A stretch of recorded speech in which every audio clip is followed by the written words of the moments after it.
Ladies and gentlemen, boys and girls, children of all ages, you're listening to the Wrecking Crew Comedy Podcast. I'm Vito D'Amico, and today I've got an amazing guest. He's a blogger, investigative journalist. He's, if you ever get a chance, check out Hollywood Interrupted. And if you don't know who I'm talking about Mr. Mark Ebner is here. Say hi, Mark. I'm here. Thanks for having me on, Vito. That is, it's amazing to have you on. I mean, the work that you've done, you remind me of the Indiana Jones of journalists. Meaning, that's pretty good. I haven't heard that one yet. You really do. You've got balls of steel.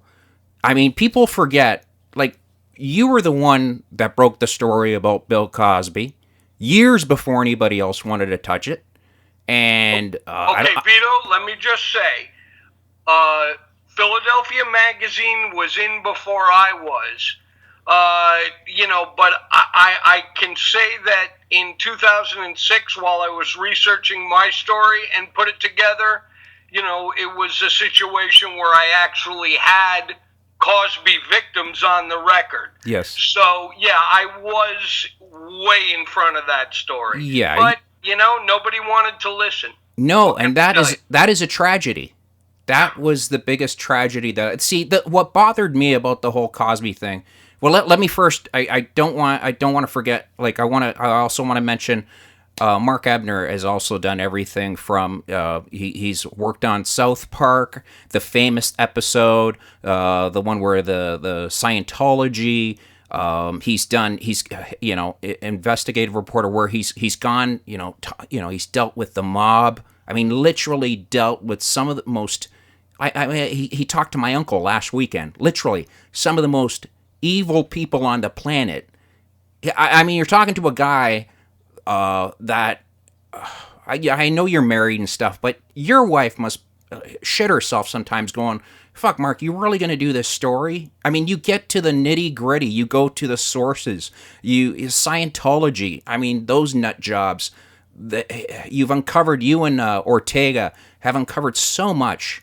And the loons that are out there, you literally went to Bangkok to deal with the David Carradine death. And, I mean, fuck, these are places where guys will cut your throat.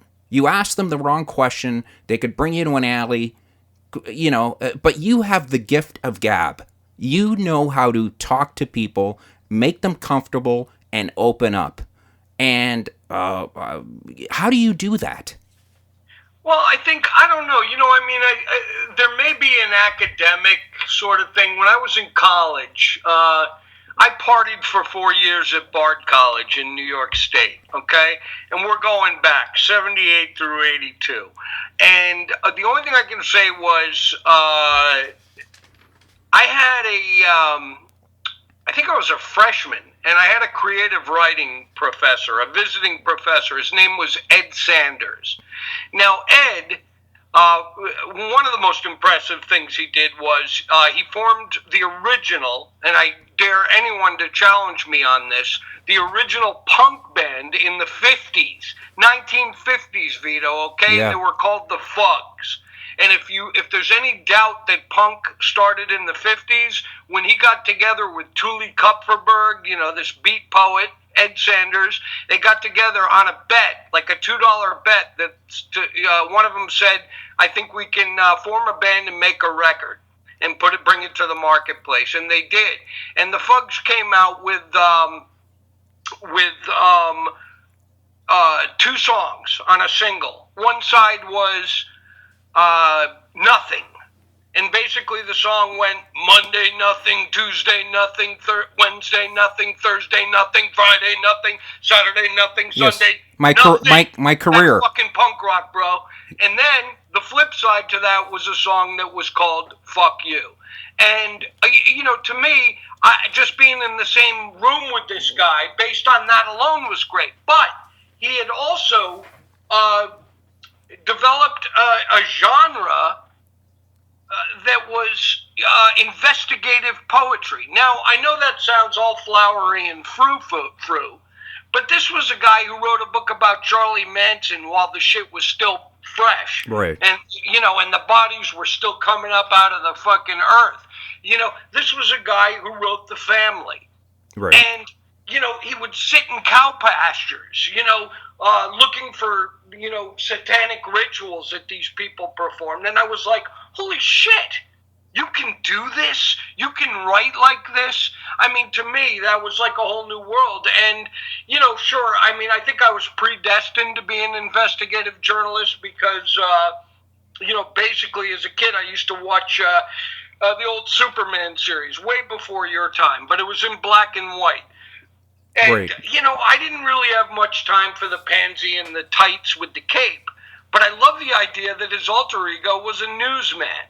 And so that stuck with me like at 5 or 6 years old, and I think I was kind of, I believe I always knew I wanted to be a journalist. Well, now, as far as, Vito, just for a second, I'll finish my thought to address, going to these places which are dangerous. Well, yeah, that's exciting. Excuse me, I don't have a cough button here, but... Go ahead. There we go. I think that,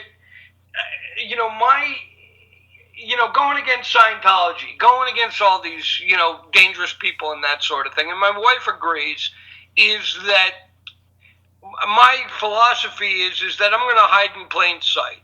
You can't find me. And if you do, and you do succeed, and you really want to, just please double tap to the back of the head. I don't want to see it coming, and that's it. Dust. You know what I mean? And it's as simple as that. Now, on the other side of the coin, it's sort of like when you're transparent like that, they have no ammunition against you. Right. Go back to Scientology, 1990, whatever, 96. Do you want to buy a bridge? Spy magazine. My first expose on that Insidious cult, and I can tell you, basically, my lead was, I'm an ex-drug addict. Yeah, I shared needles with everyone in their gay Haitian brothers, African monkey motherfuckers. What else can I tell you? Yeah, I've been under psychiatric care. Yes. I've masturbated and inhaled at the same time. What do you got? Because they want to try and destroy me. Well, you can't really well do that if I put everything up front. Now, Right. Can you? Right. And the beauty is, if you guys ever get a chance, check out. Mark's also written. It's the way you talk too. He's written several books. Hollywood Interrupted, I think, is one of my favorites. It's a New York Times bestseller and Los Angeles Times bestseller. If you read it, it's like Mark's talking to you. There's also Poison Candy is a true story. This is not fiction. There's 6 Degrees of Paris Hilton, Being Uncle Charlie, Ain't It Cool, Kicking Hollywood. I mean, the way Mark talks is like it's reality. When they say reality TV, it's bullshit. But Mark, if you go to Hollywood Interrupted and you read the stories and you see, and it's fascinating, the world that he goes into. I mean, the craziest fucking people on the planet he's got to deal with. And he puts pen to paper, and there's a difference between thinking it and writing it. And he could write it the way he talks. And that is such a turn on when you're reading stuff and you're saying, "Holy fuck!" You could smell it. You could feel. When he's talking to a hitman, that this fucking guy's out of his mind, and you could feel it. And it's a wonderful thing because you're not there. Everybody loves watching The Sopranos, but believe me, you do not want to be in a room with people like that. You look at them the wrong way. Things could go bad very, very quickly. And Ebner will go to places where bad things happen. I mean, horrible things have happened. And, you've got powerful people, like the people of Scientology. You watch the videos, and I'm all the way up in Canada, so all I could do is watch the YouTube videos. And some of these people are completely out of their mind. And I always think... David Miscavige could easily go and talk to somebody and say, "Listen, do us a favor. I'm not going to say kill him, but just get rid of him. And sure, Tom Cruise could do the same thing. Yeah. And that's absolutely terrifying. That's the type of power, and that's the type of, like, you know, I hate when you said, you know, oh, you know, don't let me know, have it, you know, tap me on the head. Like, I don't want to know. Fuck that, Mark. You turn around, you shoot him in the fucking head, you know. Like, to me, it's just cowardly bastards. And what hurts the most, this is what hurts anybody more than anything, when you write the truth. Yeah, and keep in mind, when I say that about the double tap in the back of the head, what I'm saying is you got to catch me first. Right, good luck. Right. Good luck with that. Yeah. Good luck. Yeah, good. You know what I mean? I got a wife. I've been, you know, we're about to celebrate 2 years this summer. Yeah, you don't. I've seen the pics, Mark. She's too good looking. Like, it's I know. That's what you've got to work out a little more. You've got to surgery. Talk to Hilton. You got to do something, because, I mean, it's like a fucking, you know, it's like a cheeseburger beside a filet mignon. You know, it just doesn't mix. Okay, so work on it. Your brains can only get you so far. Okay. Say what? Your brains can only get you so far. Okay. There's got to be mirrors in the house, for fuck's sakes. Get rid of the mirrors and just start doing push-ups. But she's a very beautiful woman. But I told you, I just got off the treadmill, man. I know. You're trying everything. I know.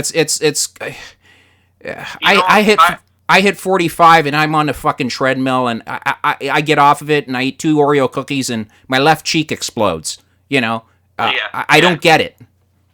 Like talking to you, I've got my bag of Maltesers that I look at and I think it's either that or cocaine. You know, I mean, I've got to have sweets and shit. And these days, you know, the age that we're at, fuck, it takes forever to burn shit off. And if you ever see a guy, like a 40 or 50-year-old guy that's in shape, that takes a lot of commitment, people. Okay? Oh, yeah, it does. Like, it really, really does. Because when you hit your 40s and 50s, you ever see people on Facebook that you grew up with and you just go, what the fuck happened? You know, you look awful. You ever see that where you just go, that's not the girl I had to crush on. She looks like a truck driver. You know? I mean, that's what happens. We're getting older, and if you see a good-looking guy, commend him. Say, you're doing a good job, sir. Right. Well, you know, my thought is, you know, about health and that sort of thing. You know, listen, I beat the shit out of myself for decades. Yeah. And, you know, really, you know, the thing is that I look at, you know, health threats and disease. I mean, I kind of look at it as the same way we were talking about my quote-unquote enemies that I write about, you know, that I investigate. I mean, here's the thing. You know, I don't know if you know this or not, but I'm a month away from getting the news that I beat hepatitis C, motherfucker. Well, congratulations. You know? So did my dad. That's fantastic. Yeah, you know, and honest to God, man, you know, and yes, hats off to your dad. It's, you know, I cried. I can talk about, you know, all kinds of boring stuff about it, but I will tell you this, that metaphorically, hepatitis C, it's in your liver. Now, your liver, and I don't want to get too esoteric here, but your liver is essentially the seat of passion. Yeah. And, you know, that can translate in a number of different ways. You know, for me, a lot of it, you know, it just fueled my anger, you know, and my resolve, you know, to try and do something, I hate to say it, sounds cliche, but to try and make a difference with my journalism. Look, I'm living with this shit. I never had any symptoms or anything like that. But, you know, it's the silent killer. Yeah. You know, so finally, when it came around for me to find a way that, you know, this could actually be cured, I was like, holy shit, you know, I'm going to get this drug. This $90,000 drug. Thank you, Barack Obama. You know, I went through that, you know, lost some sleep, you know, blah, blah, blah. You know, it's chemo, man. It's strong drugs. But at the end of the day, you get through it, and, you know, it's just another hurdle. Nobody ever said life was going to be easy. Christ, my mother died when I was fucking 2.5 years old. she was 28. You know? Oh, I didn't. I didn't. Basically, we don't know. And, you know, she was a beauty queen, by the way. You know, you wouldn't know it to look at me, but and you never knew how she passed. Oh, Mark, you're a good-looking guy. You're a good-looking guy, Mark. Mark, I'm not a fag. You're a good-looking guy. I was just joking. What like if I was a fag, I'd go out with you. Put it that way, okay? But I'm not. So, do you know how Mom passed away? Yeah, she had a cerebral hemorrhage. Okay. You know, it was basically, I got a bad headache, and boom. Oh. Now, at the time, I got to tell you, you know, today when that happens, like an aneurysm or something, they get you, they snap it up real fast.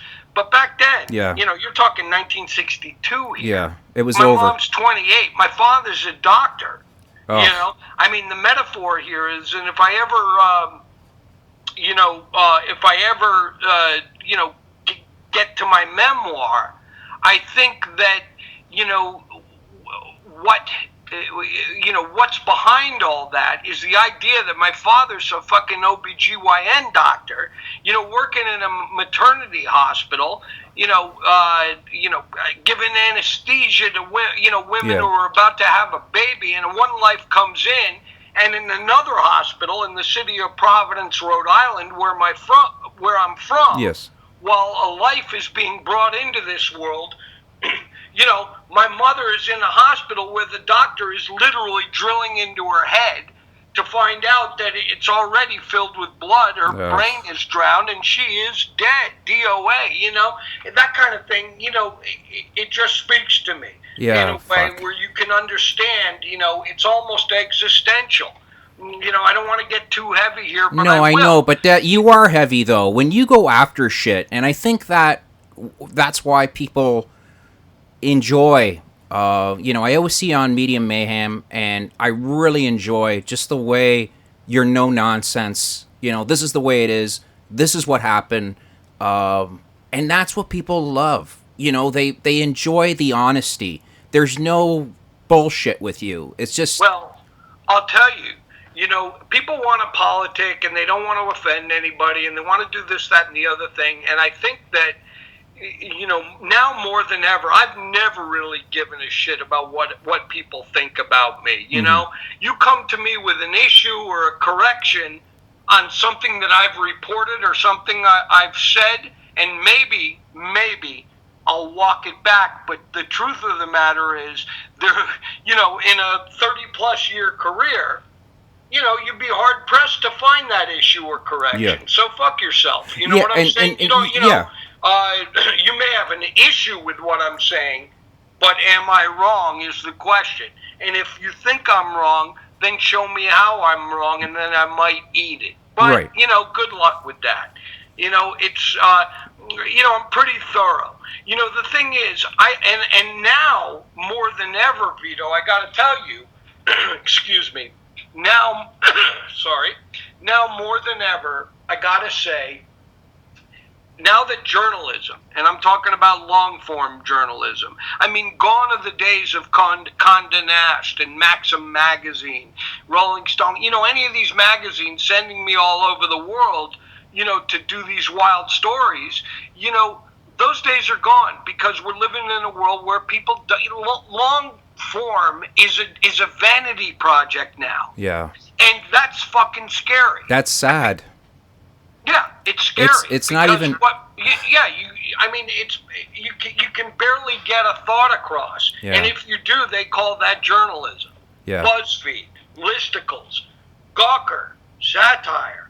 You know, blah, blah, blah, blah, blah. Let's just get to the truth. But now it's becoming increasingly difficult to do that. So now when I sit here and I rest on my laurels, if you will, you know, it's like if I go on a show or something like that, sure, I'm going to speak my mind because I have nothing to lose. It's not like nobody's going to people, you know, someone's going to not hire me.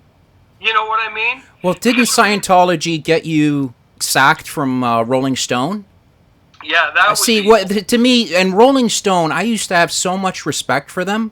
And then once I heard that, I thought, you guys are supposed to spit in the face of anybody attacking you.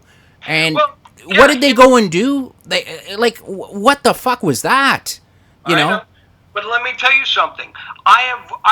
Listen, I cut my teeth, excuse me, with Graydon Carter at Spy Magazine, where anything went. I mean, Spy Magazine, it's as fresh today as it was back then. Right. But I will tell you this, as soon as Graydon Carter saw an opportunity, through whatever dinner parties he was going to in New York City, when he got Vanity Fair, I don't blame him. The guy, is the editor of the most prestigious glossy out there. Right.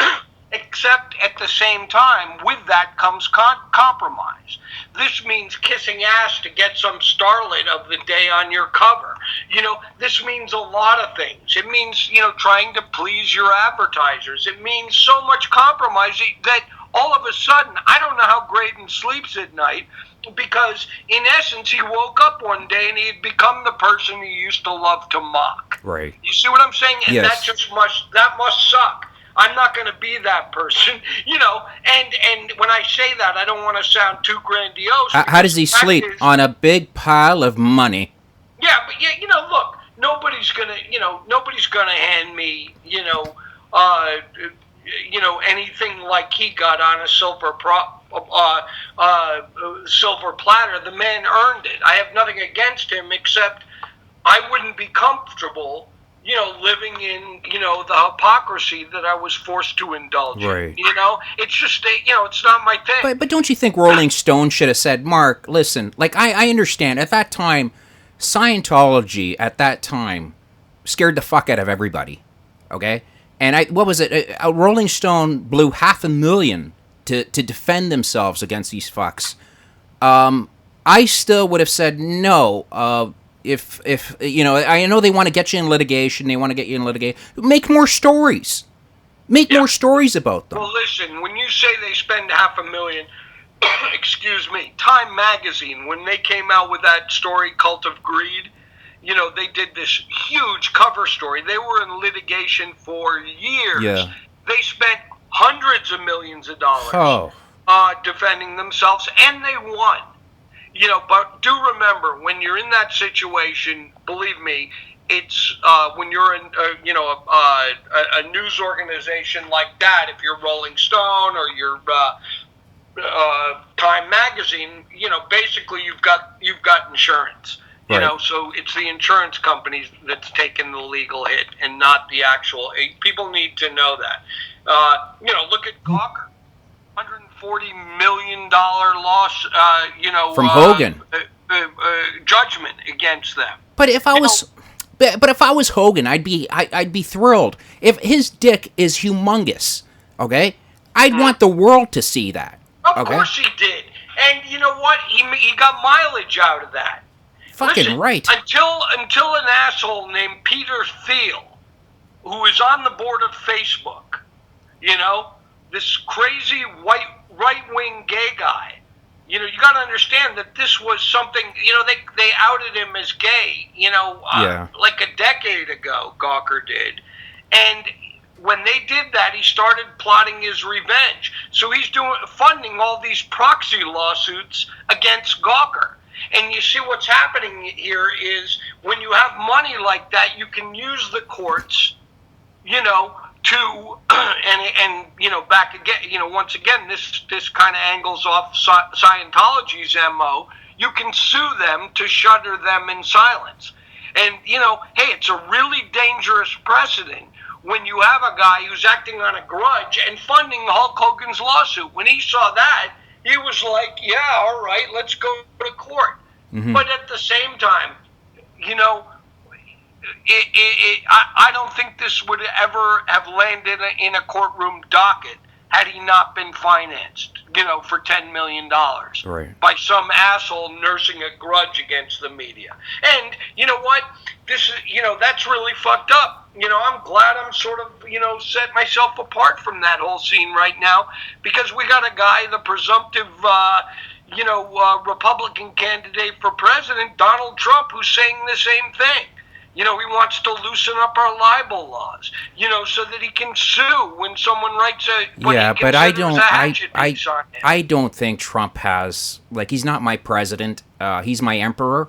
But I don't think he has a chance of, like, I think Hillary will be the next president, and I'm not a huge Hillary fan, but fuck, anything beats Trump. Listen, I was writing about Hillary back, I was chasing the money trail. Yeah, when she and was you do doing that, and people forget. I mean, guys, if you get a chance, go to Hollywood Interrupted. Check out some of this. There's tons of fucking stories. This stuff, I mean, you could jack off all night about this stuff. It's like crack. You'll constantly go, what? Because Ebner will go that extra mile just to, I mean, he'll dig through fucking the sewer system to find shit on you. But he's picking on not the good person. I mean, he's picking on the bad person, the person that should be in trouble. Okay? When he's going up against a guy like a Miscavige, who's worth billions of dollars. You're talking, I don't think Mark has billions and billions of dollars, but Mark goes toe to toe with these people. Okay? The David Carradine, I followed that story like crazy. Okay? He goes toe to toe. What's his name? Harvey Levin. He'll go toe to toe with anybody. And that where these days there are so many beta male that just are terrified that the first time they say, I'll take you to court or turn around. Mark's pure alpha. He will not. If you tell him to fuck off, he'll come at you with his teeth. And that's the beauty. That's where, where I sit there and go, he is the Indiana Jones. He's got that leather jacket. He'll come at you. He'll spend the night. He'll sleep on the floor if he has to get the story. And the beauty of the stories are, and if you have the time, read them. It used to be I remember growing up in the 70s, you would buy an album, you would get really high, you would stare at the album, and you knew exactly what the artist was thinking about. That's the same thing with Ebner's work, believe it or not. And I'm not trying to suck his dick, okay? Believe me. Read it, and if you think I'm lying, you call me out on it. But read it. Vito, I like the album analogy. That's the truth. I mean, you have me thinking, if I had all the double albums that I collected back in the 70s, I could imagine. And I opened them up, I'd probably have about 3 ounces of fucking weed. I know my dispensary is around the corner, but I was thinking about that. There was a time where, and look, I guarantee you're no stranger to BC Bud, right. Or at least some of your friends are, but you just had me thinking about, where are those fucking albums? They're believe me, right now they're gracing somebody's wall. They're beautiful. They really are. I've gone to a guy's basement and he did the right thing. He took the albums and he put them. They look so beautiful. I think we're losing that as a society. That I understand albums are a pain in the ass, but I always considered them a piece of art. And you knew that it was just something that the artist most likely came on. He's telling you a story. I always love the Who photographs or any cool album. And the same thing can be said, like Poison Candy. Look at the cover on that. Read the story, and you could see the look on this bitch's face. Right. And it's Hollywood Interrupted. I mean, it was a bestseller for a reason.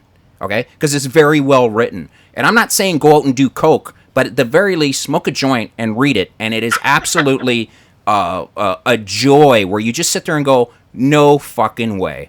There's no way. I'm glad that book has legs. Oh, it's got legs. I'll tell you something. People love to hate my co-author on that, Andrew Breitbart. But I will say this. The man, off camera when he wasn't trying to be a pundit. In many ways, I can see some direct lineage from the late great Andrew Breitbart.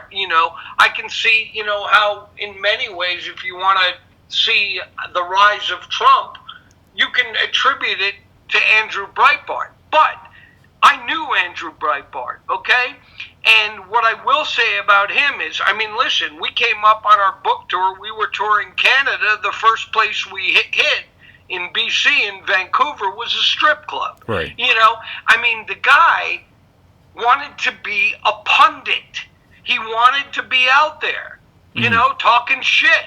And I had no problem with that, except, you know, he kept trying to wave me over to the dark side, and I said, no, this is perfect. I'm the fucking left-wing guy on this from Venice Beach, you know, who's going to, after this bestseller drops, I didn't know it, but I didn't know I was going to be living out of my VW bus. Right. You know, I think I'm the first best-selling author within, you know, weeks of, you know, the book hitting the New York Times bestseller list. I'm fucking bereft. Yes. You know, yes. wondering what I got to do next. Yeah. But what I'm saying about Andrew Breitbart is that this guy left 4 beautiful children and a beautiful wife.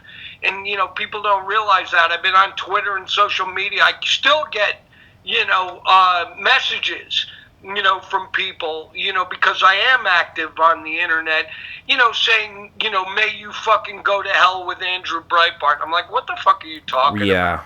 You know, you do your fucking aren't people brave? Reading something. Aren't people brave when they're not in front of you? Oh yeah, the keyboard warriors. Yeah, to me, I've done this, and I don't care if people think I'm a piece of shit. I went after a troll and went to his house, and he wouldn't come out. So, you know, it's going to get to the point where you got to call out these fucking idiots. I mean, I'm just... Anyway, sorry, Mark, go on with the story. No, that's all right. You know, my final thought on Breitbart is that I miss him because, you know, mainly because he was just a, you know, really generous, funny as fuck person. And when we conceptualized Hollywood Interrupted and brought it to the marketplace, you know, I can be so far left that I'm falling out into the Pacific Ocean, and he can be so far on the right, but it actually was the perfect chemistry because we both landed on the same page with our mutual loathing for Hollywood. Yeah. You see what I'm saying? Yeah. In other words, you know, we both felt the same way. You know, whether you're George Clooney or fucking Jenny McCarthy, don't tell me who to vote for, who to pray to, whether to vaccinate or not. You know, just don't tell me shit because you, motherfucker, are an actor. Yes. You're an actor. And okay? that's something where you don't... I mean, I remember I would always sit there and go, wait, what's a big deal with a fucking actor? What you know, like... people never... If I saw somebody famous, I would just sit there and go, fuck them, you know, they're nobody. And I would say that with my wife going, you know, they're not really that funny and blah, blah, blah. And then I would see them, Mark, and go goo-goo. just become a complete and utter, you know, and I feel like shit after. Just going, I can't believe how much of a fucking loser I was. Like, you know, it's like, for some reason, when people see celebrities, and it's wearing off on me, where you just realize, you know what, they'll probably smoke a joint with you in the alley if you just don't act like an idiot. And don't... the thing they hate the most, they crave it, but they hate it, is you going stupid. Okay? And the thing is with you is, you don't give a shit. And I think that's... To me... A guy said this to me, and he goes... he was a manager at a strip joint. He goes, you know when you get table dances and you go crazy? And you spend all the money on the girl? She's got you. She doesn't give a shit.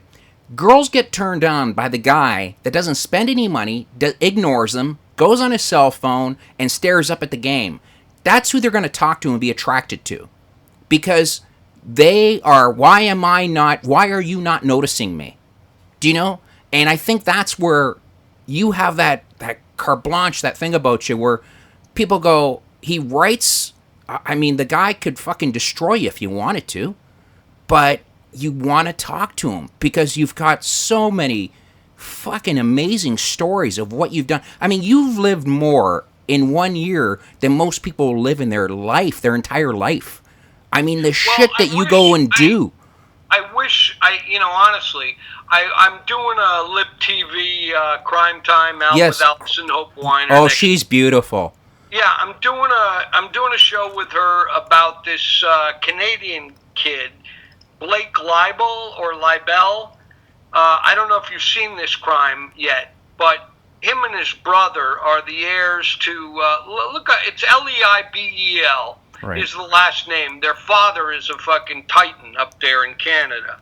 Anyway, they had all this money. They come down to L.A. One brother does okay for himself, and the other one ends up in his apartment in West Hollywood, and he just killed his girlfriend, but he did it in such a way like he was following his own script, you know? I mean, he drained the blood out of her. What? It was one of the, it's gnarly. Look it up. Like a vampire? Like he was trying to get her blood out, like get blood out of her? Yeah, he had written some neuromancer script or something like that, where allegedly, he had, delved into that, like, the idea of draining the blood out of someone after you kill them. I don't know what that proves, but, when people kill, they do incredibly stupid things. Right. And what's interesting, and I'd like your take on this, because this isn't the first story about some crackpot from Canada coming down here and killing people. Yes. I also did, if your listeners want to check it out, www.hollywoodinterrupted.com. I did a piece called "Death Becomes Real" about that Ryan Jenkins guy from Calgary. Okay. Who came down here and pretended he had all this money, and he ended up meeting this, this hot chick, and, blah, blah, blah, and he got on one of those reality shows about being a millionaire and how you can marry him, but it wasn't Who Wants to Marry a Millionaire. It was a ripoff on that. Right. He got into reality show business. The long and short of it is, it's a while since then, but he ended up taking that girl, and in a fit of jealous rage, he killed her. And then, he cut her fingertips off, and he pulled her teeth out with pliers, Jesus. thinking that they wouldn't be able to identify her, and threw her in a dumpster. Okay, well, and that, what? Fuck almost, that's somebody's kid, for fuck's sakes, Well, yeah, but not only that, but here's the thing. Hey, smartass, she cut her fingers off and you pulled her teeth out. You know how they discovered, how they identified her? From a serial number in her breast implant. Oh, my. So this guy didn't even think the crime through, and he's running and going back to, to Canada, and he's driving into, into Vancouver, and he's in a hotel room, and he did what all these cowards do. He turned the gun on himself, and that was that. Well, I was up in Calgary working on that story, and I'm just thinking to myself, what is it, Vito? What is it that, I asked my friend Mad Malcolm Ingram, this filmmaker from Toronto. I said, what is it with, these crazy, twisted killers who come down here from Canada? It's easy. Or they do it, in Canada. I've never seen Mark, such it's L.A. What is it? He's told me to blame it on Bieber, and I was like, no. Shut the fuck up. I need to know what is in the water. You have to remember, Canadians grew up watching American movies. L.A. is, there are so many movies from L.A. that for some reason people think, like, it's that thing when you're a kid and there's the guy in the box, and for some reason you thought that person was in a different world, okay? Until somebody explained to you saying, no, they're just an actor. They're they live and breathe. They take shits like everyone else, okay? What happens to these fucking loons is they want to be... It's the same guy that killed the famous designer Versace. For some reason, he wants to be in the action. You ever hear that? Remember, one of my favorite movies is the one with the Roman Maximus Aurelius, when he tells... When he sits there and he tells, hey, we're getting the call. We're going back to Rome. We're no more playing these little shitholes. We're going to Rome. Well, if you want to make it big, you want to be a comic or an actor, or you want to be on the news, You got to go to L.A. You got to go to the Forum. You got to go to the Coliseum. The L.A., as much as people loathe it, it is just that thing, that unicorn that people go, that's where the famous people go. That's where dreams are made, you know? And for some reason, when they go down there, they realize, you know, it's like going to an audition and everybody's wearing the same leather jacket, they're the same height as you, and they've got the same glasses, same jeans, and they all talk just like you. You're going, there's 100 of us, for fuck's sakes. You know, you're not, it hits you all of a sudden where your dream gets broken, and these fucking guys lose their minds, and for some reason, when you're 21 or you're young, you think you're immortal, you think you could live forever, and you think you could get away with anything, and you can't. You realize you can't. And that's the seduction. It's the seduction of that girl that you always wanted. That's L.A. I know that you know, L.A., sometimes I hear you say, I can't wait to get the fuck out of this city, you know. But are you kidding me? Listen, I'll tell you, Vito, my father was a Canadian citizen, okay? I can't tell you how many times I've woken up and said, "Wow, I wonder if I can get a dually," you know? Right. Because honest to God, whenever I work in Canada, and I've worked there quite a bit, whether I'm working on shows that are outsourced to production companies in Montreal, or whether I'm, chasing a story, or, whatever it is, I got to tell you, I get treated well up there, much better than I do down here on so many levels. Well, what was that show? What was that show you were telling me just before? You said it was on for. Yeah. That was a lark. That was a hoot. I was with Eric Schaefer. I've known the guy since college. That's Schaeffer. The guy's a filmmaker. He's made more films than most people could ever dream of. However, look, he's an indie guy, and a lot of people don't cotton to his.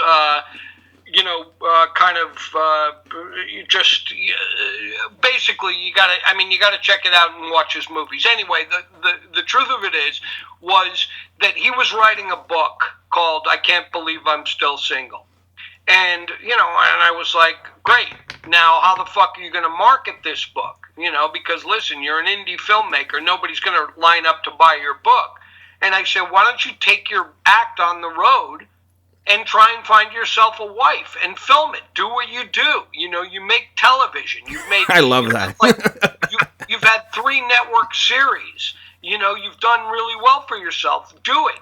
And he goes, that's a great idea. He took the cue from me, and he went on the road, and he did a season of I Can't Believe I'm Still Single. Well, season 2, he brought me in as his henchman, his little sidekick, right? And, I was like, cool, I'm not getting paid that much for this, but, this will be fun. We'll go on a road trip. And, we'll use my investigative skills to vet out your potential mates. Right. And we had a blast. And, we went across the country and up through Canada. And like I said, we landed in one of the funniest scenes in an episode, if I can describe this. I can't do it justice. But we drive into London, Ontario. We book our hotel room. I don't know what it was. It was, the decent one there. And our running joke was that throughout the series was that we wanted to eat steaks and, find whoas. Which, ran contrary to I've got that all tattooed of on my shoulder. Trying to find a wife.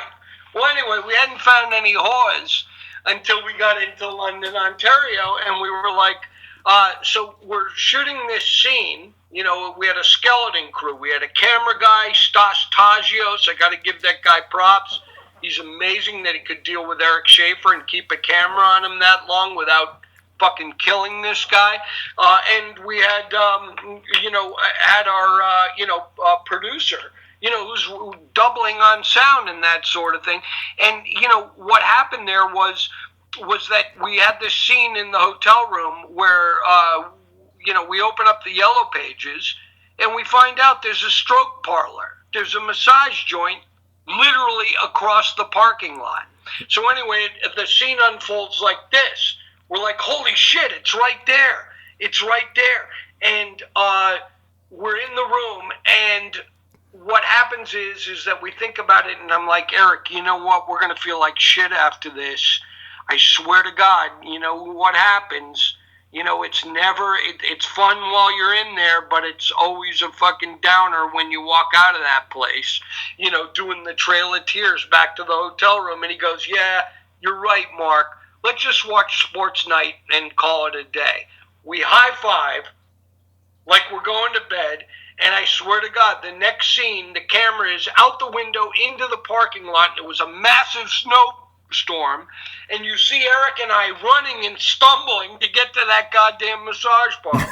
And cut to the next day, and we're talking about our adventure. So, that, you know, those seasons, I mean, that can be downloaded or whatever if you want to see some stupidity. But it's called, I Can't Believe I'm Still Single. I did 2 seasons with him, and it's on Showtime, and we had a blast doing it. You know, that is really, really cool. I had no fucking idea you did that. You don't even have that on your bio. Well, no, you know, I suppose if I was to dust off my CV, that, you know, it may be in there. You know, that I was a co-star on a Showtime show. But, you know, at the end of the day, that was a lark. That was a road trip. You know, it was a lot of fun, and I would have done it for fun and for free, to be perfectly honest with you. That's what, well, yeah. I most people, you know, when you say I do that for free, I guarantee you, I mean, I totally understand that, and I know tons of actors and actresses that would be like, really? Well, you're a comic, man. How much work do you do for free? I'm a Canadian comic, so we make a fortune here. Yeah. Yeah. Yeah. I hear you. So it's like, and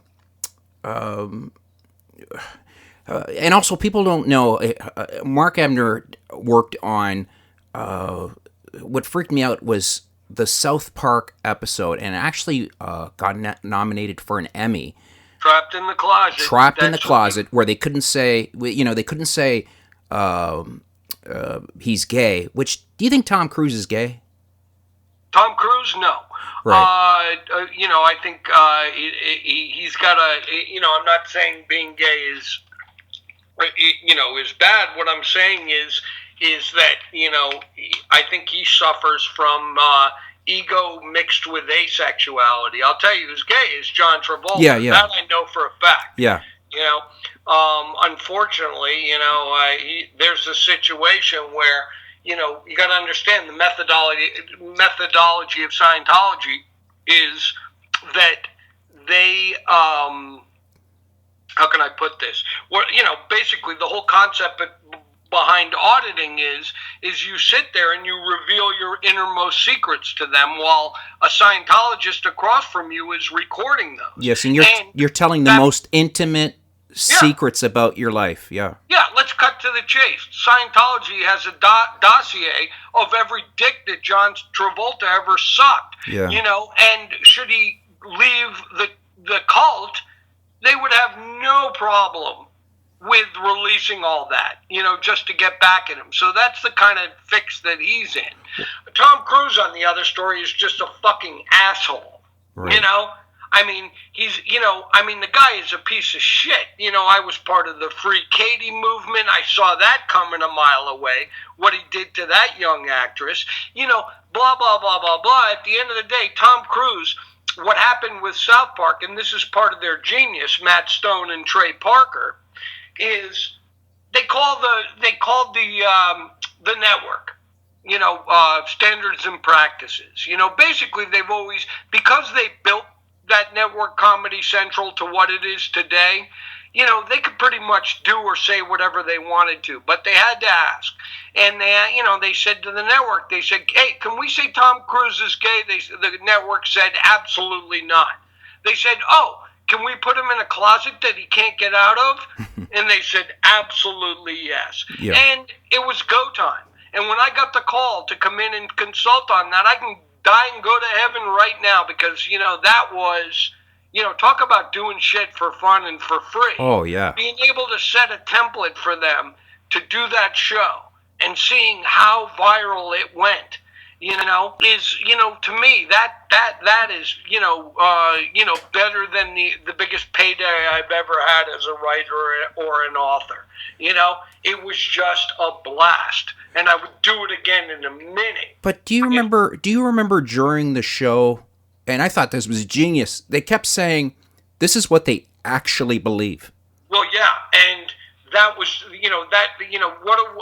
basically they did more damage to the cult of Scientology in a half-hour cartoon episode than any journalist has been able to do in exposing them, because they did it in the cartoon and they broke it down very simply and put it out there. All that cosmology, all that space alien bullshit, they put it out there, and they were like, yeah, every time, they would have the volcano and Lord Xenu and all that stuff, and they'd flash it across the screen, like you said. This is what Scientology actually believes.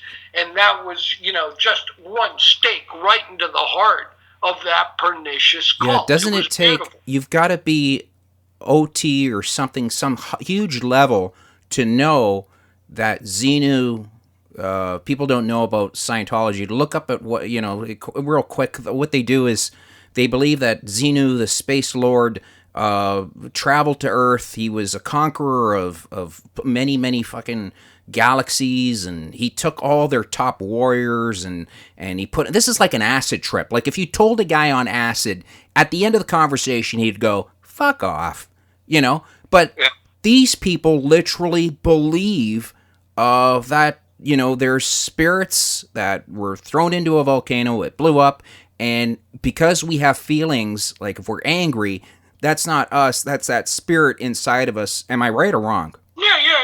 I mean, you're getting it. It's, it's a whole cosmology. It's all bullshit. It comes out of the mind of a, failed science fiction writer. Yeah. Blah, blah, blah, blah, blah. It's all bullshit. I think that, once again, going back to South Park, reduce it to a cartoon.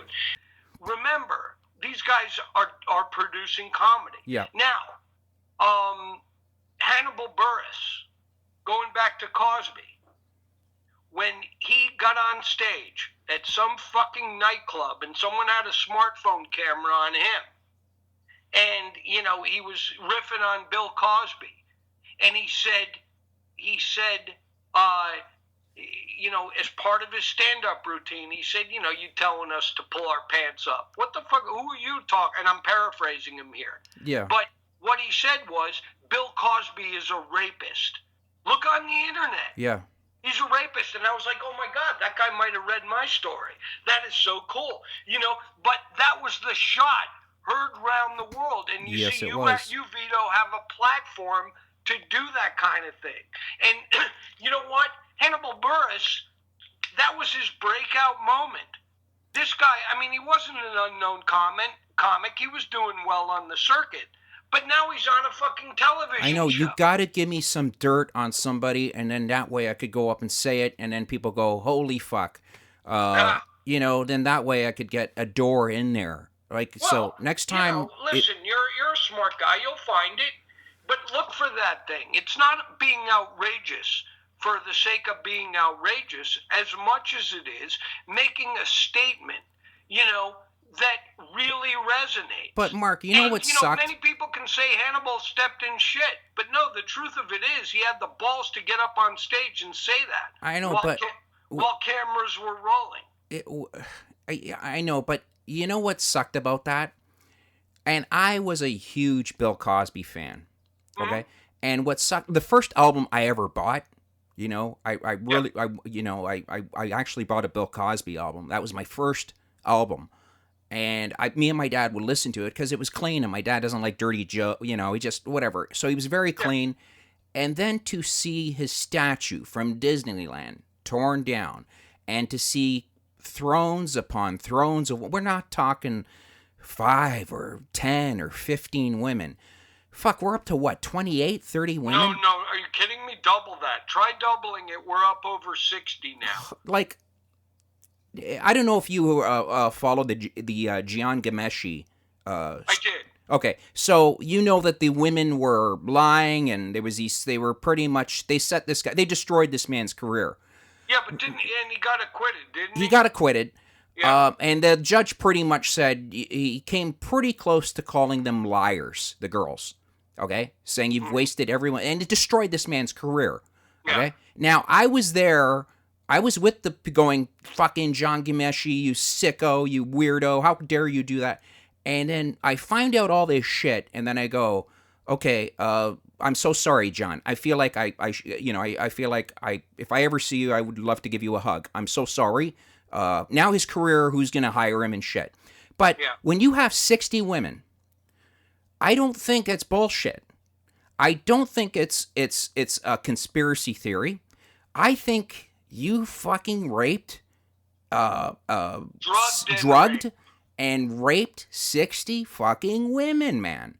And that is sick. Like, and here's a guy that most people, well, I'm not black, but most young black men would look up at and say, that's who I want to be. I want to be somebody respectful. He tells us to pull up our pants and to be a good person and respect ourselves. And he's drugging fucking white women and screwing them in, from behind as they throw up into a toilet, Right. I mean, this is as fucked up as you can get. And, yeah, I got to have you back on because there's so much more, Mark. Sure, listen, people can say, oh, it was a different time, blah, blah, No, blah. it wasn't. Quaaludes were fun. We used to call them thigh openers, blah, blah, blah. Thigh openers. I threw that at somebody today, and they're like, what? And I'm like, thigh openers. Quaaludes. And they're like, hey, listen, what? I did a lot of Quaaludes. I was with a lot of women, doing Quaaludes with them. You know where that leads to. Yeah. But I will say this, there was never any, I don't even have to say it. Yeah. We were partying. I wasn't, well, do you remember? slipping fucking drugs in. I know, but do you remember when you said something really cool, and this always stuck out with me, when you said something, there were these two kids that, there was a girl all drugged up, and they ended up just videotaping them fucking her and doing stupid shit to her. And I thought, how disgusting that is. And then you said something that just resonated when you said, these guys this is how stupid these guys are. They didn't know they were doing something wrong. That's how stupid they are. That's how fucking pathetic people are in this day and age. I mean, when Scientology came out, on YouTube now, it wasn't back then when he passed away, LL, when he passed away, there was no such thing as YouTube. There was no, if you wrote a story, Mark, the only way I could get that story is if I had Rolling Stone magazine, I'd have to wait. Okay? There was no way I could check out there was no such thing as Hollywood Interrupted, the website, there was nothing. Okay? So it was kind of like you had to wait. And now, you could look up whatever you want now. I mean, whatever you want, you could look up. And that's right. Yeah.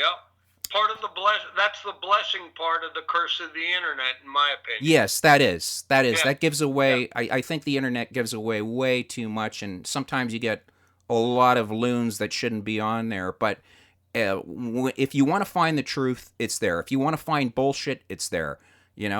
And what I wanted to tell you something before. Fuck. It was what?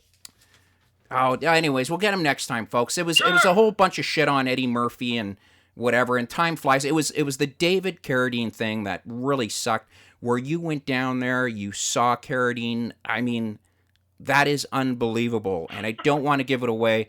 We'll do it again next time, but it's unbelievable what you went through. He went all the way to Bangkok, Thailand. Talk about a different world. Talk about... Well, and my final thought on that is that if, I can say is if you thought it was just a simple case of autoerotic asphyxiation, all I can say is think again. Yeah. Think again. You were the morgue. Hopefully that serves to motivate people to think about what really happened to the Kung Fu guy. Yeah. That was sad. Well, anyway, I'm going to give you a movie suggestion. Sure. Speaking of Carradine, have you ever seen the film Sonny Boy? Yeah. Oh, genius.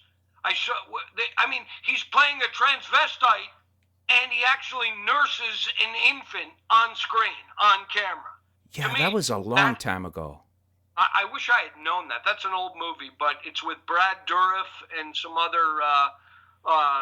character. Yeah, Mark, you know your but shit, man. Like that's something where you know your stuff. I mean, you know the history of Hollywood. You know, it just sucks time wise. But the folks, if you get a chance, please go check out Hollywood Interrupted. He's got amazing books.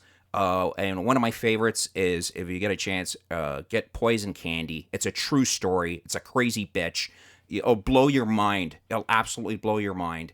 Mark, I want to thank you for your time. Well, yeah, Vito, thank you. Listen, my regards to your uncle. I'm sure we could go another hour or two, but let's just break it up and I'll visit again soon. I will. Good? Folks, you're listening to the Wrecking Crew Comedy Podcast. I'm Vito D'Amico, and we've been talking to the one and only Mr. Mark Ebner, the Indiana Jones of journalists. I'll take that.